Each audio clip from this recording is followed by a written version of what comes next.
Olá a todos e todas, especialmente os meus irmãos e irmãs da Igreja Batista Redenção. Já agradeço desde já o convite na pessoa do pastor Cabral. Queria deixar registrado aqui também o nosso carinho por essa família tão querida. Bom, hoje eu estou com a missão de trazer uma palavra, uma reflexão sobre esse dia tão especial que é o Dia das Mães. Para isso eu quero já te convidar a abrir a sua Bíblia no Salmo 139, 13. Esse é um salmo de Davi que foi rei, um grande líder em Israel, também um forte guerreiro, mas Davi também foi músico e poeta.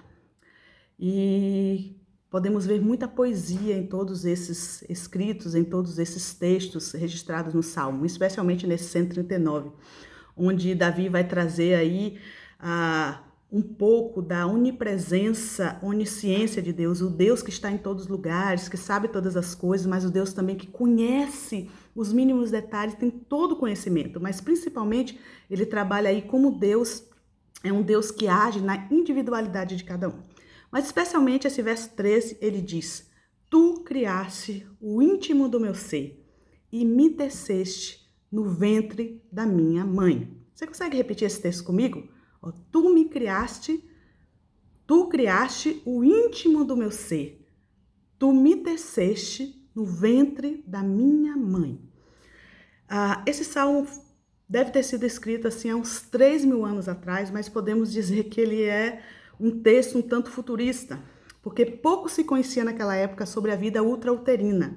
Hoje existem estudos muito avançados, inclusive as mães nos dias de hoje conseguem meio que acompanhar o desenvolvimento do seu bebê em tempo real, através de ultrassonografias, através de muitos estudos que existem, que já mostram assim, o passo a passo de tudo que está acontecendo ali dentro, né? Existem algumas fases. A fase germinal, que dura entre 10 a 14 dias, e ele envolve a concepção, a implementação do feto dentro do útero da mãe. Mas tem também o estágio embriônico. Esse vai da 2ª semana à 8ª e é o principal momento de formação dos órgãos e desenvolvimento de todos os sistemas essenciais do corpo humano. E por fim vem o estágio chamado estágio fetal. Isso vai da 8ª semana até o parto e ocorre também principalmente aí o crescimento da criança. E algo que se descobriu também nesses estudos é que toda a informação percebida ali pelo feto, ele já faz parte de todo o desenvolvimento. Não só a parte física, que ele recebe ali o alimento diretamente da mãe, mas também toda a questão que envolve afeto, as experiências ali vividas já agrega aquilo que a pessoa vai ser. Possivelmente, como dizia o Rubem Alves, né? Nós somos feitos de pequenos cacos e Deus pega esses cacos e monta um grande vitral. Então, parte disso que somos hoje já vem dessa primeira experiência já no ventre materno. Então, Deus teve essa ideia incrível e nos dá, a cada ser humano, a cada pessoa, um lar para vivermos os primeiros momentos e dias da nossa vida. Então, o útero é essa primeira casa, é esse primeiro lar. E mesmo com toda a tecnologia, com o avanço da medicina, não existe outra forma e nunca existirá. Todo ser humano vai sempre nascer de uma mulher. Isso é muito claro, foi uma missão, foi algo que Deus deu à mulher e Adão sabia disso muito bem. Por isso que ele, quando foi dar o nome àquela mulher que Deus o havia dado, ele diz em Gênesis 3:20, e deu o homem o nome de Eva, e Eva significa vida, a sua mulher, por ser a mãe de todos os seres humanos. Então, todo ser humano nasce e sempre nascerá de uma mulher, que é esse ser que chamamos de mãe, que Deus dotou de um dom tão especial, que são únicas no universo, e tem essa missão, então, de não só gerar, conceber, mas cuidar desse filho. E a mãe tem realmente esse desprendimento incrível, algo que não é um dom simplesmente humano, mas é algo que vem de Deus. Deus imprime esse amor nesse ser chamado mãe. Então, assim, a mãe, ela se doa, e ela doa seu tempo, ela doa sua vida. E uma frase comum que você já deve ter ouvido, geralmente, principalmente mães que têm vários filhos, um atrás do outro, a mãe geralmente expressa assim sua situação, às vezes falando, eu não lembro a última vez que eu dormi a noite toda. Então é muito comum você ouvir. E eu creio que essa expressão, ela não é uma reclamação em si, ela é uma observação, porque eu tenho certeza que cada uma dessas mães, se voltasse no tempo, fariam tudo de novo e procurariam fazer ainda melhor. Mais interessante que no versículo existe uma palavrinha aí que é a palavra teceste.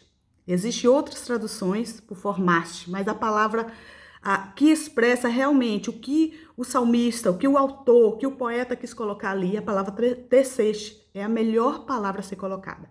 Porque tecer é um trabalho, então, de um artesão. Né? O artesão, ele tem esse trabalho de pegar várias linhas, vários fios, e ele vai tecendo, ele vai dando um movimento ali, a partir da sua criatividade e habilidade, ele vai formar uma obra-prima. Então, o trabalho de artesão é um trabalho que requer muita criatividade e também habilidade. Ele também precisa ter muita paciência e há muitos detalhes aqui naquilo que ele vai estar fazendo. E é interessante, partindo dessa ideia do teceste, né? A ciência recentemente descobriu que o ser humano ele é tecido com bilhões e bilhões de células. Alguns cientistas falam em algo superior a 30 trilhões de células. O valor é estimado, mas nunca se conseguiu realmente contar. Diz então que o núcleo dessa célula possui cerca de 2.000 metros de um código genético organizado como uma fita que assombrosamente consegue caber num espaço tão pequeno que precisa ser medido em milonésimos de metros. E mesmo assim, nenhum milímetro dessa fita genética se embaraça. E a ciência não consegue responder como isso pode ser possível. E a resposta está aí, exatamente em Salmo 139:13, porque essa ação do tecer a partir, né, dessas mínimas células que cabem em espaços tão pequeninos é um trabalho divino, é algo que o próprio Deus faz, esse movimento dentro então da barriga da mãe. E realmente não existe milagre maior do que a vida que começa a existir dentro do ser, dentro da barriga da mãe, e como isso vem se tornar o processo de vida humana e a construção realmente de tudo isso que somos. Mas existe uma frase do Abraham Lincoln que diz assim: a mão que embala o berço governa o mundo. A mão que embala o berço governa o mundo. Então, a mãe, ela tem uma missão muito grande, ela tem uma participação muito grande no que o mundo é hoje. Porque filhos e filhas e pessoas que movimentam aí o mundo teve influência direta da participação das suas mães. A gente encontra na Bíblia muitas mulheres assim notáveis. Mas algo que eu acho muito interessante é que a nação de Israel teve muitos reis e é registrado um pouquinho dessas histórias, desses períodos ali em 1ª, 2ª Reis e Crônicas também, 1ª e 2ª Crônicas.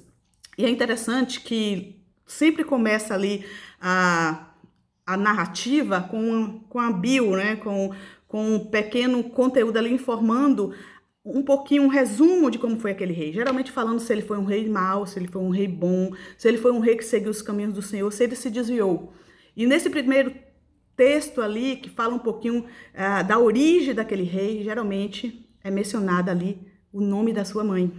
E eu acho esse registro muito interessante, mostrando exatamente a influência também que as mães tinham na vida dos seus filhos. A gente vai encontrar reis que foram filhos de bons reis, que se tornaram reis, que se desviaram do Senhor e se tornaram maus.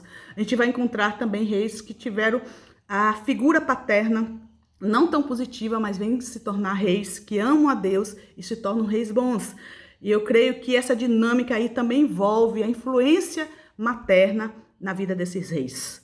Mas a Bíblia também registra muitas mulheres notáveis que influenciaram, que mudaram o mundo através da oportunidade que tiveram de gerar filhos que vêm realmente ser bênção para toda a sua geração. Nós temos histórias como Joquebede. Joquebede foi a mãe de Moisés e ela teve que enfrentar então uma sociedade injusta, um governo sanguinário e teve que esconder então ali o seu filho Moisés, um bebê recém-nascido. Imagina que circunstâncias, né, diferenciadas em que os soldados egípcios eles eram muito bem treinados e eu fico imaginando a angústia daquela mãe, porque bebês choram, bebês esperneam, é parte da sua natureza em momentos como esse e tentar esconder ali o seu filho. Mais do que isso, conduzida por Deus, com certeza, Joquebede conseguiu infiltrar o seu filho ali no palácio do Egito, sendo criado como a filha do faraó, ainda teve a oportunidade de participar da criação, do desenvolvimento do seu filho e com certeza influenciou bastante para que ele venha se tornar futuramente o grande líder que ele se tornou, usado por Deus para ser o libertador ali naquela época.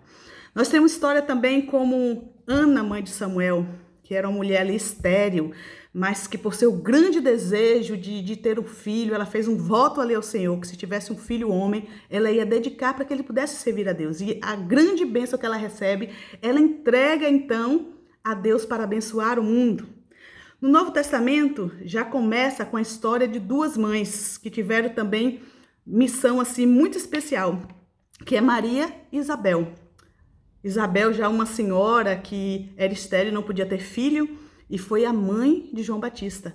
E temos a história também ali de Maria. Maria era uma menina de 13, no máximo 16 anos, que recebeu então essa missão grandiosa, ser a mãe do Salvador do mundo.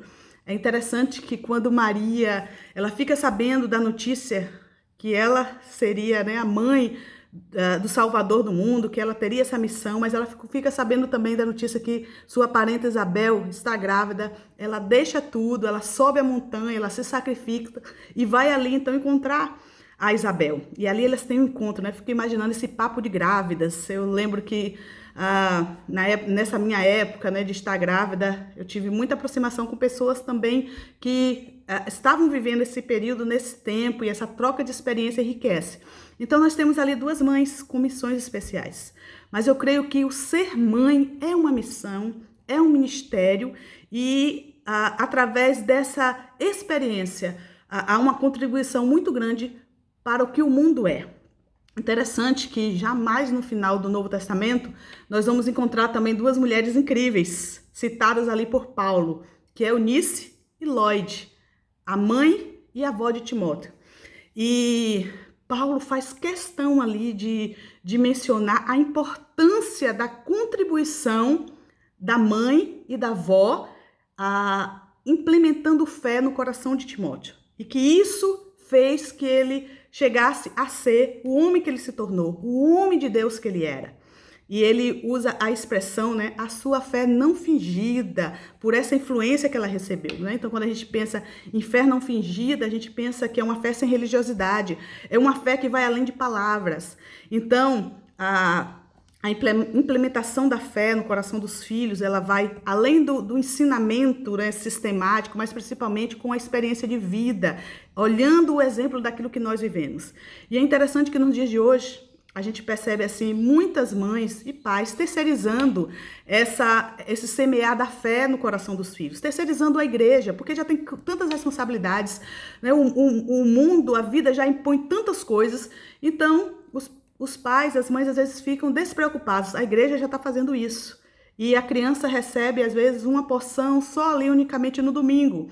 Mas, na verdade, a gente aprende desde Deuteronômio 6 que a experiência de fé ela tem que ser vivida diariamente, especialmente em casa, que Deus tem que estar imerso nas nossas rotinas. Imagine agora esse tempo aí de pandemia, esse tempo de isolamento social, a oportunidade que todas as mães, que todos os pais estão tendo de realmente ter experiência dessa vivência de Deus aí nos seus lares. Espero que você esteja aproveitando esse tempo. Então é muito importante essa experiência de fé. Eu lembro que a minha mãe, muito do que eu sou hoje, né? Muito do que eu aprendi vem dessa experiência. E minha mãe era uma mulher sempre de muita fé. Eu lembro de situações específicas. E logo assim, minha mãe precisou ser pai e mãe, e por isso também ela passou a trabalhar mais. Então minha mãe trabalhava muito. Mas era impressionante que minha mãe sempre foi dedicada à obra do Senhor. Sempre ela esteve servindo, sempre ela esteve ali tendo funções e cargos ali importantes na igreja. E especialmente assim, na época da minha início da adolescência, eu lembro de uma situação em que minha mãe, depois de um evento, estava meio entristecida, coisas do ministério. Um momento em que se espera uma palavra de incentivo, um apoio, vem as críticas, e ela estava assim meio para baixo, e eu com aquele jeito revoltado, né, de adolescente, já dizendo para ela que ela tinha que deixar, que ela tinha que entregar aquele cargo, que não valia a pena. E eu lembro que ela toda serena, ela falou as seguintes palavras, ela disse: olha, eu não vou entregar, filha, porque eu sei, eu não estou servindo essas pessoas, eu sei a quem eu sirvo. E essas palavras foram assim uma inspiração na minha vida. Quantas vezes no ministério eu lembrei disso, que a gente precisa realmente olhar para Cristo, a gente precisa saber a quem a gente está servindo.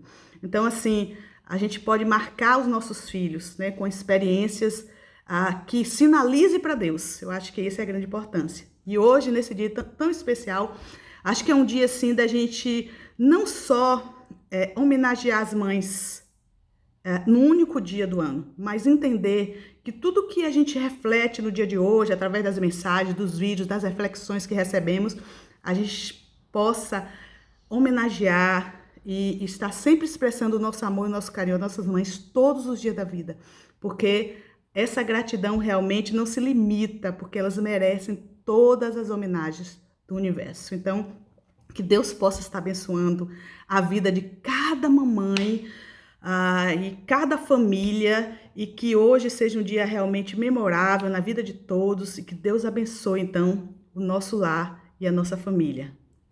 Deus esteja com você, a paz do Senhor.